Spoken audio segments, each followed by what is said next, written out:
Discipline isn't what you lack. Clarity is. You've been told your problem is laziness, distraction, or a weak mind. But that's convenient. It keeps you blaming yourself while ignoring the systems and habits quietly dismantling your focus from the inside. You don't fail because you can't concentrate. You fail because your attention has been trained to fragment. There are 7 habits you repeat every day that feel harmless, even productive, but they are eroding your ability to think deeply. Not 5, not 3, 7. And the danger is this: most people will recognize themselves in all of them and still do nothing.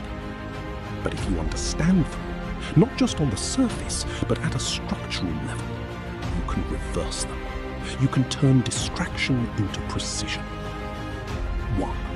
The habit of constant input. Silence makes you uncomfortable because it exposes the chaos in your mind. You fill every empty second. Music, scrolling, podcasts, background noise. Not because you're learning, but because you're avoiding. Most people think constant input makes them smarter. In reality, it makes them dependent. Your brain never gets the chance to process, only to consume.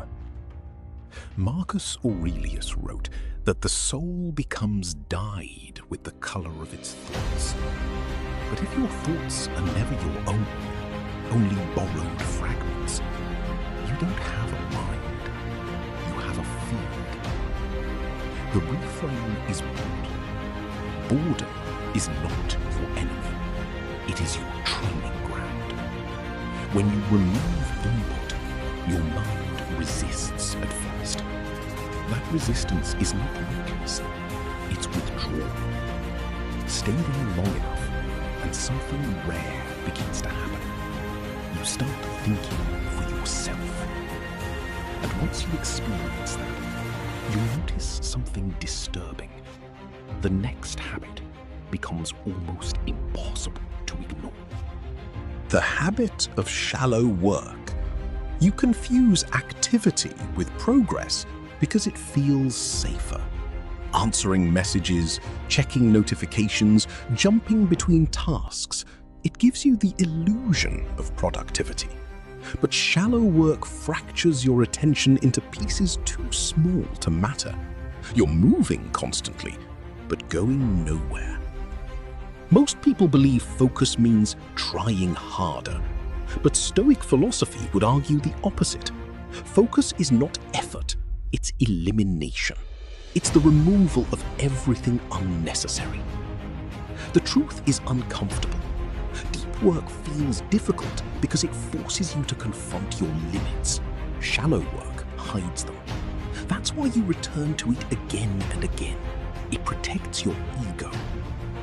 The reframe is this: every time you choose depth over distraction, you are not just completing a task, you are rebuilding your ability to think. Slowly, painfully, but permanently. But even if you master this, there's a more subtle habit waiting beneath it. The habit of emotional reactivity. Your focus doesn't break randomly. It is hijacked by emotion. A message, a comment, a thought. Suddenly your mind spirals. Anger, anxiety, comparison. And just like that, your attention is gone. Most people think these emotional shifts are natural and unavoidable. They aren't. Marcus Aurelius observed that you have power over your mind, not outside events. But you've trained yourself to react instantly, without awareness. You don't control your focus because you don't control your interpretations. Here's the harsh reality. Every emotional reaction is a negotiation. You decide, often unconsciously, whether to engage or dismiss it. But because you never pause, you always accept the distraction. The reframe is discipline at the level most people never reach. You don't suppress emotion, observe it. You question it. And in doing so, you create a gap between stimulus and response. And in that gap, your focus survives. But there's a habit that makes this habit almost impossible to maintain. 4. The habit of multitasking. Multitasking doesn't make you efficient, it makes you fragmented. You pride yourself on handling multiple things at once, but what you're really doing is switching rapidly between tasks, draining your cognitive energy with every shift. Each switch leaves a residue, a trace of the previous task that lingers and interferes. Most people believe multitasking is a skill. It isn't. It's a compromise. You sacrifice depth for speed, clarity for volume. The Stoics valued singular attention, doing one thing with full presence, not because it's noble, but because it's effective. When your mind is divided, your results are diluted. The reframe is simple but difficult. One task, one focus, one outcome. Anything else is self-sabotage disguised as productivity. And once you begin to practice this, you'll uncover something even more dangerous. The habit that quietly fuels all the others. 5. The habit of dopamine dependence. You don't lack focus. You're addicted to interruption. Every notification, every scroll, every small reward trains your brain to expect stimulation. Over time, your baseline shifts. Normal tasks feel dull, unbearable. Not because they are, but because your brain has been conditioned to crave intensity. Most people think motivation comes first, then action. But neuroscience and ancient philosophy suggest the opposite. Action creates motivation.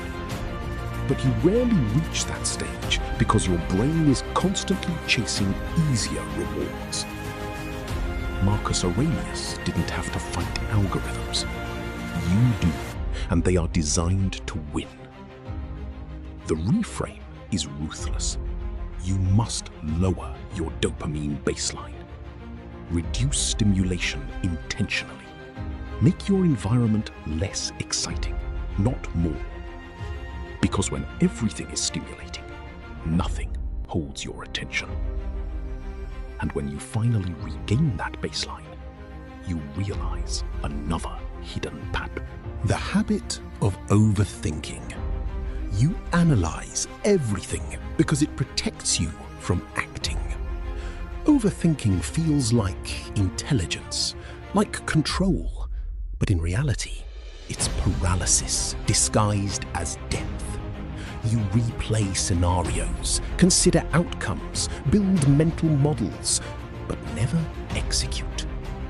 Most people think clarity comes from thinking more, but the Stoics understood something deeper. Clarity comes from action. Thought without action decays into anxiety. Here's the truth you avoid. Overthinking is not about finding the best decision. It's about avoiding the discomfort of committing to one. The reframe is uncomfortable. Act before you feel ready. Not recklessly, but decisively. Because action sharpens focus in a way thinking never can. And when you start acting, you'll face the final habit, the one that ties all the others together. 7. The habit of identity drift. You don't focus because you don't know who you are. This is the root, the one most people never confront. If your identity is unclear, your attention will scatter. You'll chase trends, react to noise, follow impulses, because there's no internal structure guiding you. Focus is not just a skill, it's a byproduct of identity. Marcus Aurelius constantly reminded himself who he was, not in terms of ego, but in terms of values, what he stood for, what he refused to become. You avoid this because it demands honesty. It forces you to define what matters, and more importantly, what doesn't.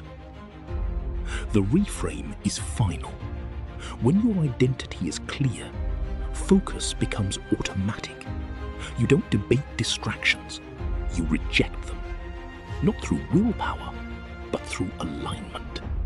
You were never meant to fight distraction. You were meant to outgrow it. Focus is not something you build by force.